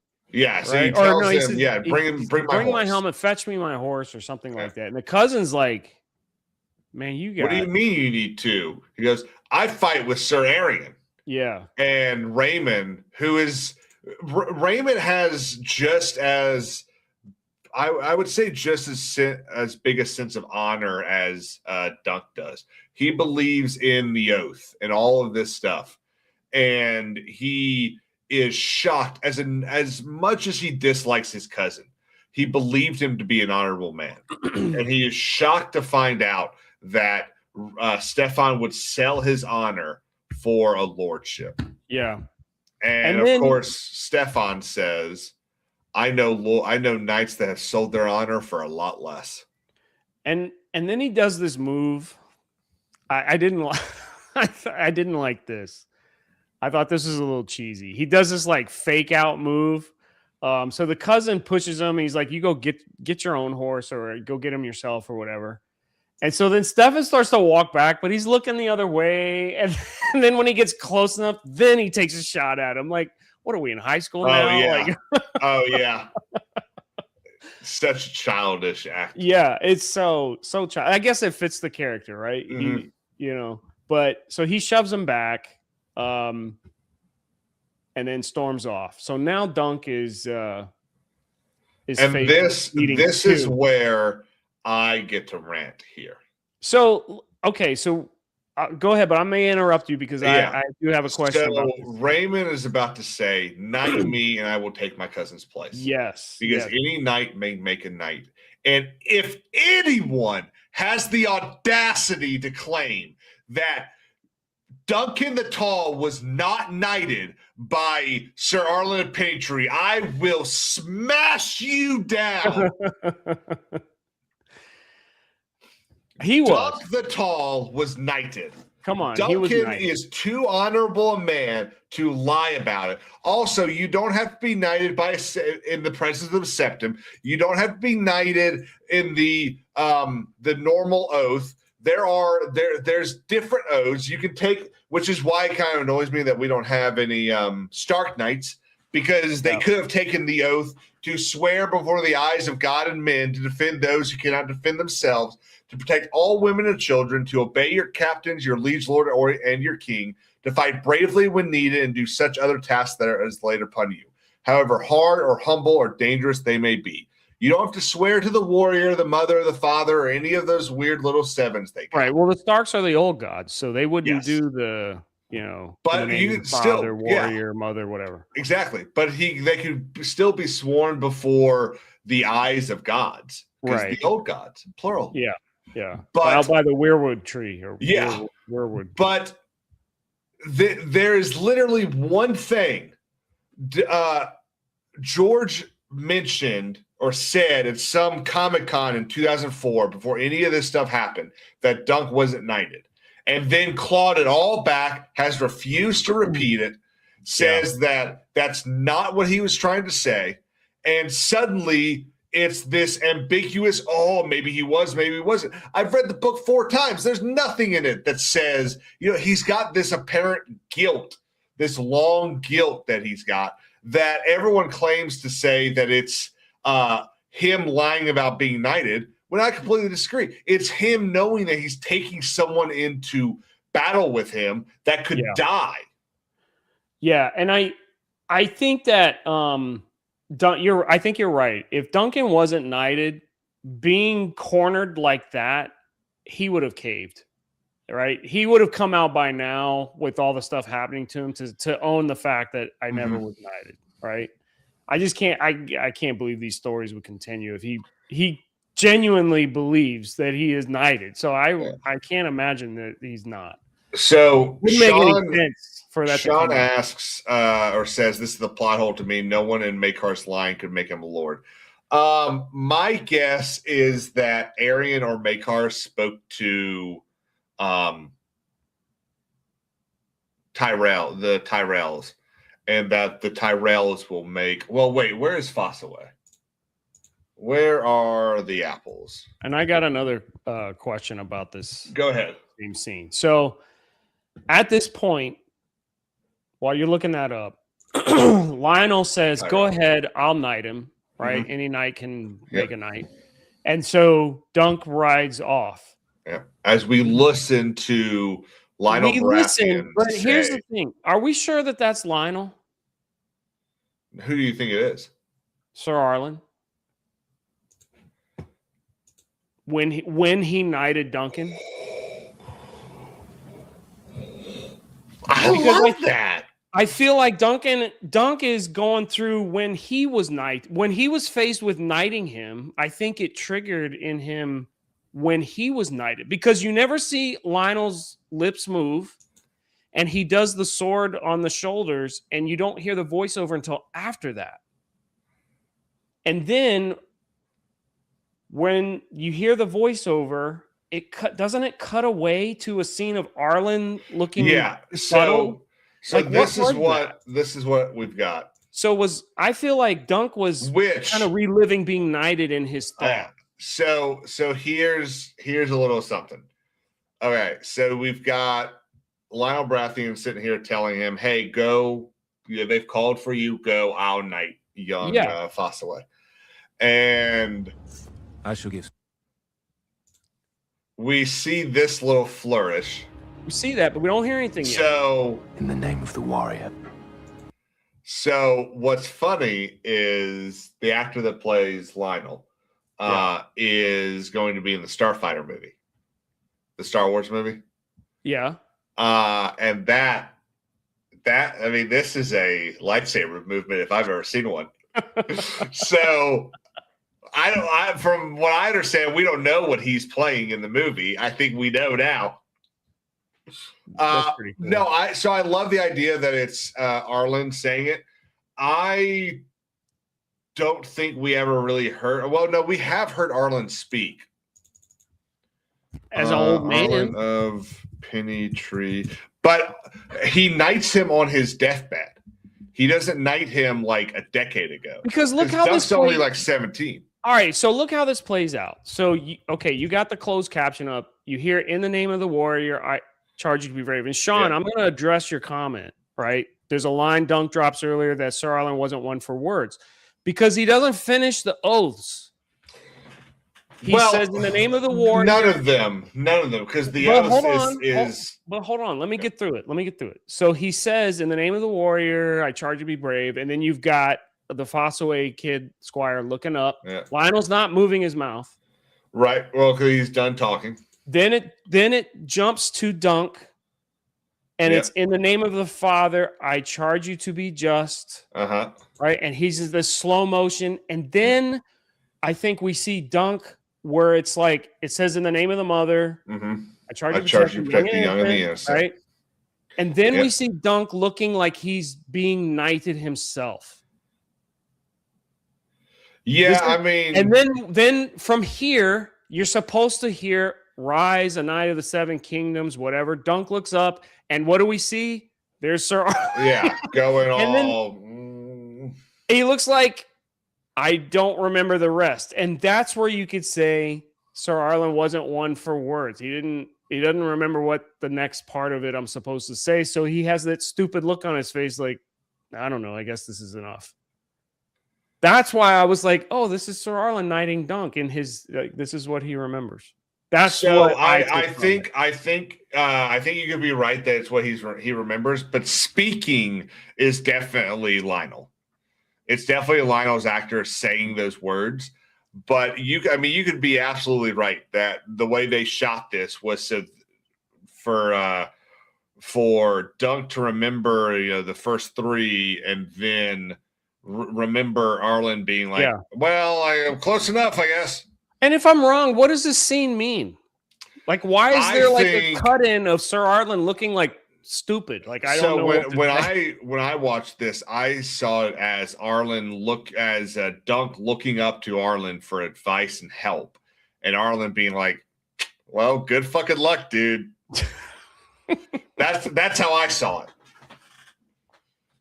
It just maybe, but it didn't make any sense to stick that in right there, like right after the oath. I don't know. The other thing I also think is I think Ira Parker is probably trying to play on this idea that Dunk was never knighted, and they are they're doing everything they can to kind of keep the conversation going, which is great because one of the hallmarks of Game of Thrones is sitting at the water cooler going, "Dude, what do you think?" Yeah. So why would he live a lie after getting mad at Egg for lying? Well, exactly. I can't see him living a lie. And such a bigger lie. Yeah. You Look at the mess he's in now. Yeah. So we get Ashford saying we cannot delay anymore. And saying, it's time for this to be done. It's time to start. And he says, just give me another minute, please. Well, he first says, I'll take my 6. Yeah, exactly. We'll do 6 on 7. And they're like, nope, can't do that. It has to be 7 on 7. Because the idea is if you can't get 6, or you can't get to 7, then that means the gods have decided that you weren't being truthful. Absolutely. And so he says, "My lord, can I have a minute?" So he's going to plea. Yeah, he's going to plead to the crowd for one more person to join them. Plead to them, like, can somebody step up and fight with me? And I wish that I was at 3 million sub channel so I could fight Warner Brothers and be like, "We're going to play it, but we can't do it." But he gets up and he charges to the crowd basically. He makes a great speech. Oh, it was a beautiful speech. I mean, I'm like, have not heard it. Go. I volunteers tribute. Absolutely. Let's go. So he gives this impassioned speech, basically saying, all I did was stand up for the innocent. It's what every knight swears an oath to. He talks about how, he was squire to Sir Arlen of Pennytree, who none of you seem to remember. Yeah. But we sat at your table. We were injured in your fights. We slept in your halls. And he taught me to be a good knight. Yeah. And then we get a moment. And I'll tell you, this go ahead, point almost broke me. I was pissed because Sir Bracken gets up. Bracken the Brute gets up. And I think, oh my God, they're ruining. No, you're gonna ruin it. You're ruining it. No, that's not who it's supposed to be. And then he farts, and it's like, oh, there's the potty humor. I thought we were gonna have an episode without it. But nope. Listen, I got hyped because I thought, man, new character. You got the drums. This big, like tough guy looking dude stands up, like, oh. Okay, we're gonna get a new character here. Even on closed caption. The Bracken. Who somebody whispers that or something like, okay, who's this? And then he just and then you just hear the loudest rip ever, and it echoes through the whole field, and everybody just starts laughing. Now, is that in the books? Is there a big fart in the books? I don't think the fart is. I think dialogue? I don't think the speeches either. Sean, correct me if I'm wrong. But I believe, if I recall correctly, he does make a plea to the crowd for another, but it's not this grand thing. Yeah. And then there's this look of disappointment. Right? Yep. Everybody started, even Egg, they're all looking down like, oh, come now on. I am getting annoyed at this redhead whore. Yeah, what's her significance? Yeah, Do we know her yet? So she's one of the women that in like the first episode was like egging Dunk on.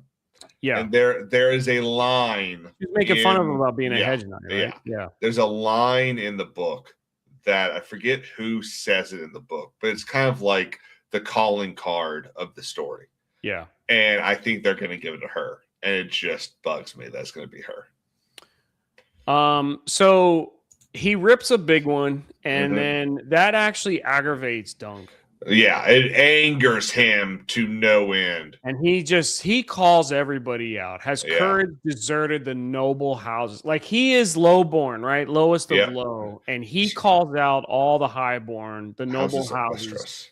Has courage deserted the noble houses of Westeros? I will not believe it is so. Right. I mean, he's upset that he's just treated this way, and he screams at them. Yeah, I mean, we really see Dunk get some.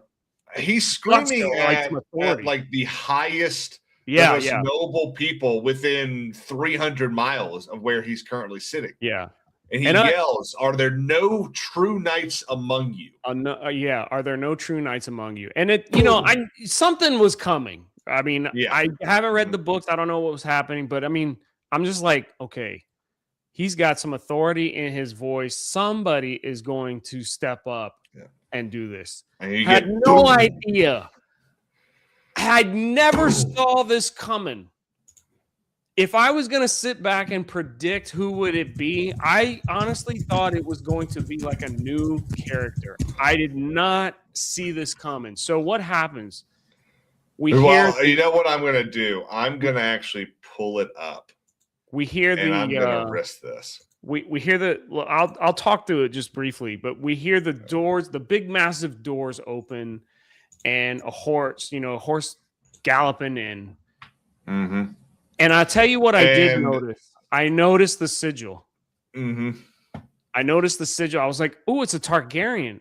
I still did not piece it together. I'm thinking we're going to get introduced to a new character. I thought it was going to be somebody new. Someone else realizes too, because you got Maekor over here. Yeah, going, whoa. Yes, I noticed Maekor coming up behind, but I still did not know. I'm thinking it's going to be a new character. And the other thing that we get is through this music of Dunk's that has been kind of permeating the show. Yeah. We finally get the Game of Thrones theme song. Yes. You hear that rumble? I will take the Duncan side. All right, I'll take it. I don't want to get hit. When he says that line, bro, Kings, I was screaming on my couch. I was just like, I was laughing my ass off. I got home from work. It was 5:45, and I went and you do the stuff you do after work. You take your work clothes off, you put your gym shorts and your t-shirt on. I was sitting there, laying on my bed, kind of scrolling through my phone, and I go, "Oh, the new episode's out. Let me go watch it." So I'm sitting literally right here, and Baylor comes in, and I go, "Yes, yes, yes!" It was and I was laughing my ass off. I was clapping like an idiot. Yeah, trade seal. Oh, yeah. And gave me goosebumps. Absolutely breezy. I loved every bit of it. I love how this line was delivered and the look on his face, the subtle head tilt when he glanced over. That was perfect. And he says, "I will take Sir Duncan's side." and I'm just going bonkers. The music kicks in. It's Game of Yep. Thrones. It's happening. The battle is here. We're all going to fight. Let's go. I'm ready to swing some swords and bust some heads. Let's go. But And everyone stands up. Everyone is in awe. That, again, everyone, you need to remember this. Baelor is not just the prince. He's not just the hand of the king. Every person there loves Baelor. yeah. He's definitely loved. And that line that he delivers, again, I said it earlier, he has been calm. Whenever we've seen him, he has been calm with every line he's given except here. He's out in the tourney field and he shouts, "I will take Sir Duncan's side." And he gives him a look, and Maekor is like, "What are you doing?" And it was so awesome. And then the Game of Thrones iconic music kicks in, which is what, if you watched our show last week, we talked about not having that iconic theme. Where is it? And this was the perfect time to bring it out. And we have it. Game of Thrones, baby. Let's go. I'm fired up. I can't wait. And then we get one last sense of honor. Maekor goes, "Have you taken leave of your senses?" Yes. And Baelor, the most honorable man there, says, "This man protected the innocent." As every true knight must do. Yeah. It was so cool. Now, I noticed his armor. He's got a red dragon on his breastplate. Yep. And Maekor's is like white. Is there any significance to the color? And somebody said, yes. I can't remember who said it in the chat. I apologize, but somebody mentioned that Baelor was borrowing or wearing Valar's armor for this. Is he? I don't know. I read that in the chat, and I was going to bring it up when we got to this point, but I don't remember who said it. It may have been Sean. I can't remember, but yeah, I noticed the color difference. Okay, Breezy says in the books, Baelor borrows Valar's armor. Yeah, well, I mean, because Maekor, he wasn't expecting to fight. Yeah, he wasn't expecting to need armor. Yes, there is, but I don't think it's anything right now. So the Targaryen house is red on black. The Blackfires are black on red.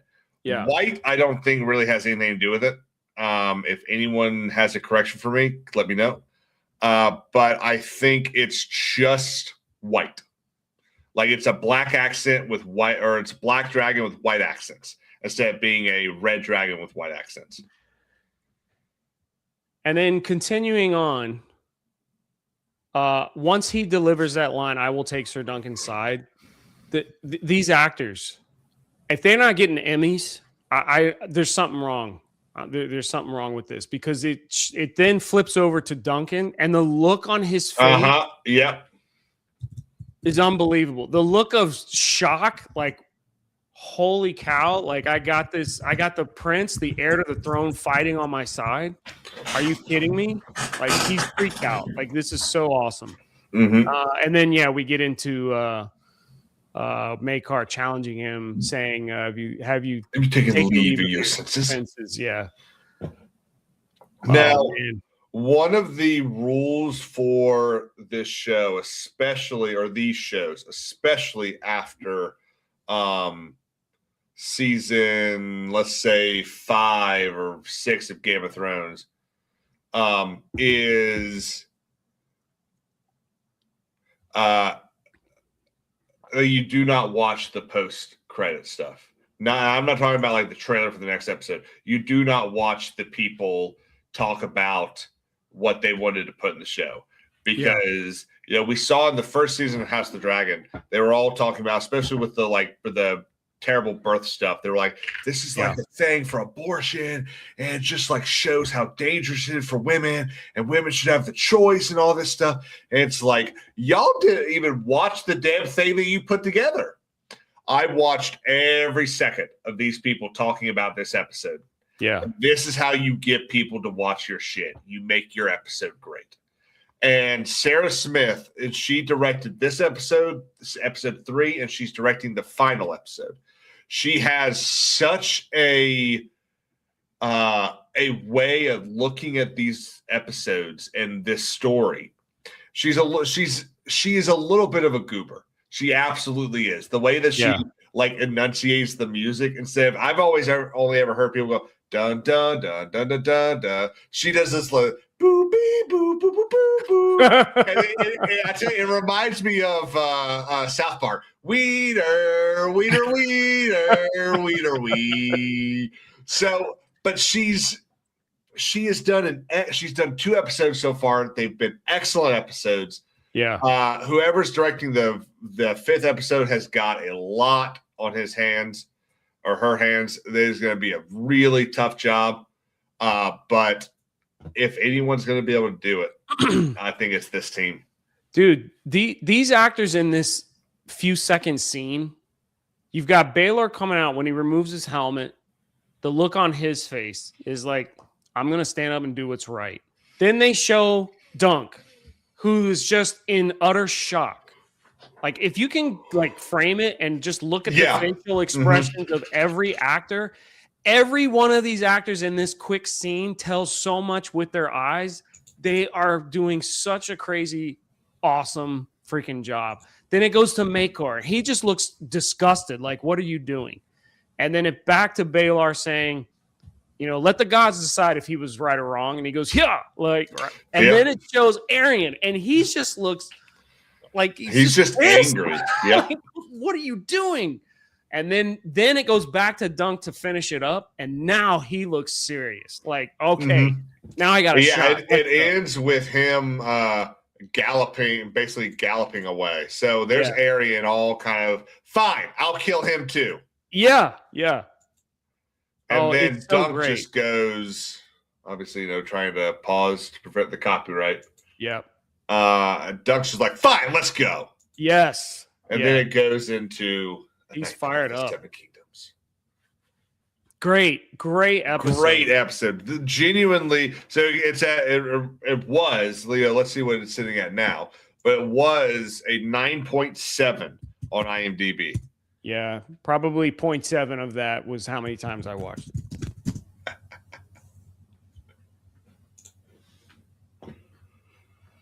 So the overall show is sitting at a 8.7. I think it's slightly low. Should be higher. 7 is still at 9.7. 30,000. I wonder.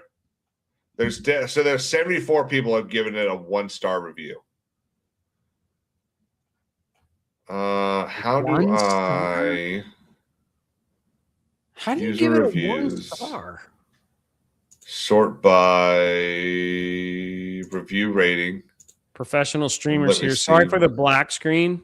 Oh yeah, hey, look at that. It doesn't actually even let me see. Put an image up or something. It doesn't actually even let me see a 1-star. There we go. Still nothing has happened. Is this entire season leading up to one fight? Yes, it is. 100%. Is it all based in one town? Talking to one of the same 10 characters the audience knows gets old. But that's a reviewer that just wants gore. Yeah, but what are you supposed to do when, as a writer, you're only allotted 200 minutes of screen time? Is because that's the entire. Yeah, this is someone who start. Wow, Waylon Jennings. Oh my gosh! You know what? Maybe he's up to something.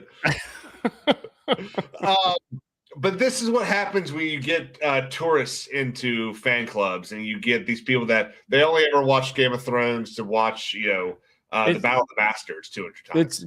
They want the gore, the sex, all that craziness. Yeah, but the story is definitely there. I mean, I said it. The first episode, maybe the first 2, I thought the pace was a bit slow, but it was, in a sense, necessary. You got to have this character development, because if you jump right into the scene that we saw on this past episode, it's not going to make any sense. the It won't entire be as powerful. everything that Ira Parker has written and done has been to pay off that moment right there. Yes, It's absolutely. the exact same thing that Ryan Condal and Miguel Sapochnik did in season 1 of House of the Dragon. Every Absolutely. single moment of that show was written to pay off when Viserys walks into the throne room. Every single moment. And it does. It is, without a doubt, the prior to this episode, the best moment of Game of Thrones since the Battle of the Bastards. And I have a question for you while we wrap up. Question for you and a question for the chat. So there's 3 series of Game of Thrones out right now. Yeah. You got the OG, right? 8 seasons. You've got House of the Dragon that's still ongoing. We're going to be going into season 3. 3, yeah. And now you've got A Night of the Seven Kingdoms. You got somebody who knows nothing about Game of Thrones, never watched a minute, never heard a story, never heard the book, or heard the book, read the book. I guess that counts. Audible. Yeah, it works. Can they start with A Night of the Seven Kingdoms and it still have the same weight, that same powerful impact that we get when we see a Targaryen gallop out into the courtyard, into the tourney, take his helmet off? You could, but the people that started it just out of the gate and have not watched Game of Thrones, House of the Dragon, read the books or anything like that are not giving it a 9.7. They don't understand it. They don't understand how big that moment is. It's not going to be as strong of a show. It's not nearly a big a payoff without watching. Which one? Which one first? I honestly, I think you gotta watch Game of Thrones. You need to watch it in the order of release. Watch Game of Thrones. If you haven't, look, season 8 is terrible. Season 8 is one of the worst endings for a television show of all time. It is. There's a bunch of people that disregard season 7. There's a bunch of people that disregard season 6. Without 8 being as bad as it is, 6 and 7's issues don't look nearly as bad. Is 8 bad, or is it just the weakest of all? It's bad. So when you go back, when you go back and watch, 8 doesn't look as bad the second time if you watch it all at once. Yeah, because one of the biggest problems is the destruction of Daenerys, and it's just very rushed. Yes, it is extremely rushed. If you watch it all in a week, it doesn't feel rushed because you get to see these little things. Like, you see her screaming in Karth, and it's like, oh, maybe she is a little mad. And then a season later, she hangs a bunch of people. It's like, oh, maybe she is kind of mad.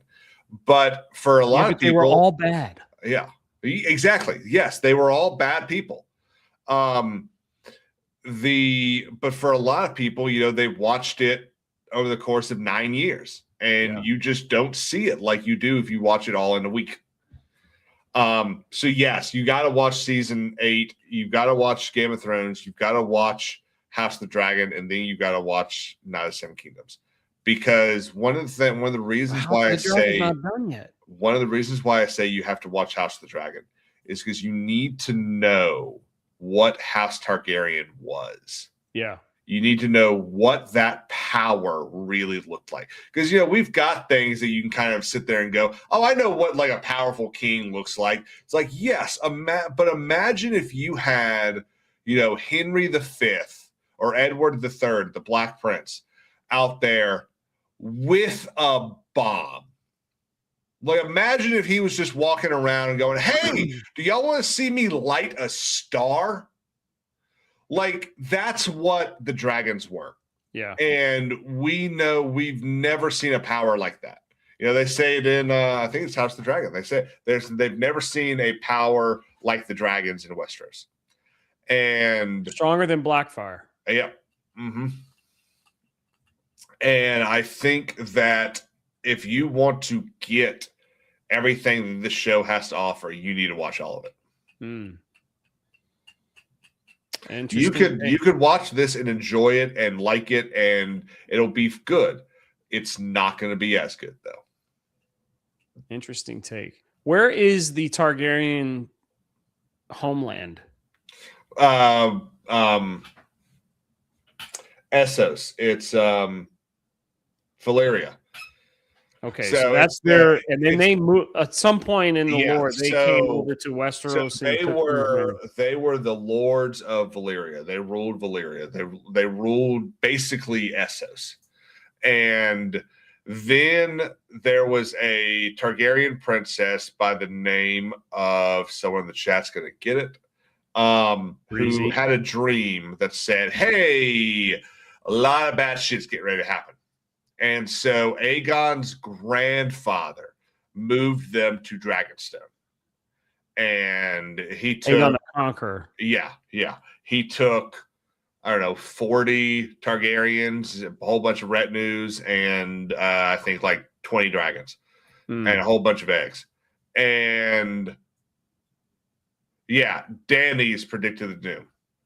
I disagree that so there were other dragon riding houses in Valyria. The Targaryens are just the only ones that survived. But I have never been a big fan of the idea that they were just a middling house. That is how George describes them. But I think George was trying to knock them down a peg when he said that. That's exactly what I said, Breezy. Aegon's grandfather moved them to Dragonstone. Because Danny's had this predicted the doom, and no one knows what the doom was.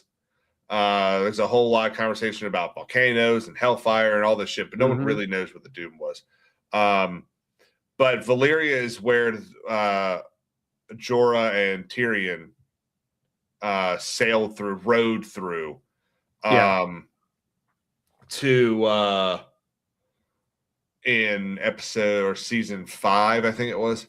I meant 6. 5. Season 5. And then we see the ancestors or the old house Valyrian. Yeah, so the Valyrians are another in House of the Dragon, right? Yeah, so they're another house from Valyria. And because what's his name says, "My house survived the doom in 100 tribulations since." Yeah. So Aegon the Conqueror cut his teeth on fighting in I like to call them the slave wars of the bloody 100 years or something like that, where he went and fought with the what's that house? What's that city up in the top left? Top left of what? Essos. I have to consult the map. Yep. So he fought in the. There's my map. Pentos. Pentos, yes, Bravos and Pentos. They had like a huge fight after Valyria fell. There was a power vacuum that all these different cities tried to become the new Valyria. Yeah. And it was, I believe it's called like the Bloody 100 Years or something like that. And yeah, Breezy's right about that too. When Aegon comes over and he starts uniting the 6 kingdoms, the Baratheons were a subservient house to the Stormlords, and they sided with Aegon, and so he elevated Baratheon, who married a Targaryen. No, he married I don't remember. Yeah, but that's why Robert became king, because Robert had Targaryen blood. Robert Baratheon? Yep. Robert Baratheon has Targaryen blood? His like great grandmother is a Targaryen. Wow. And he ended up hating daughter, yeah. Yeah, well, he hates them because of what they did, what Rhaegar did to Lyanna. Yeah. Lyanna, yeah.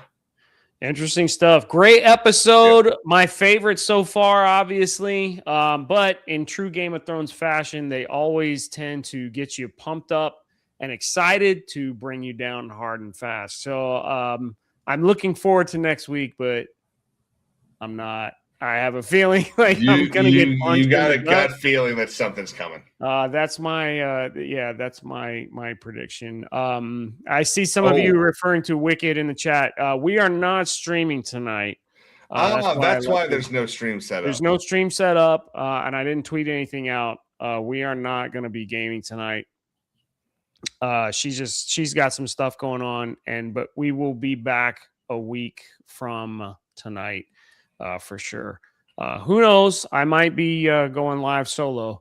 Not tonight, but maybe at some point when we get closer. Well, you're always welcome over here for Sea of Thieves on Wednesday. I got you. So we gotta get those hours, man. Yes, sir. Yes. What are you at? I need what am I at? It was 800 last week. I need like 750. Okay. We can do that. You got till like April till a large chunk disappears, don't you? I think so. Yes. Yeah. Okay. Let's get that. 750 more hours. So, and if you don't know, if you please subscribe to my other channels, the Cable links links are in the description, guys. Thank you so much. That's my main channel. I'm working on some more content for that. Just some DIY self-help, all things gentlemen. And then the Gentleman's Lounge is where I go live. So if you want to watch me live, try to play video games. Show people his ID.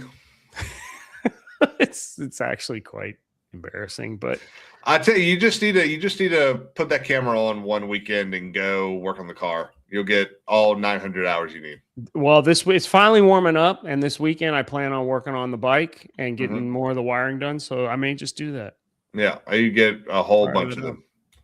So if you're interested in that garage type of stuff, stay tuned.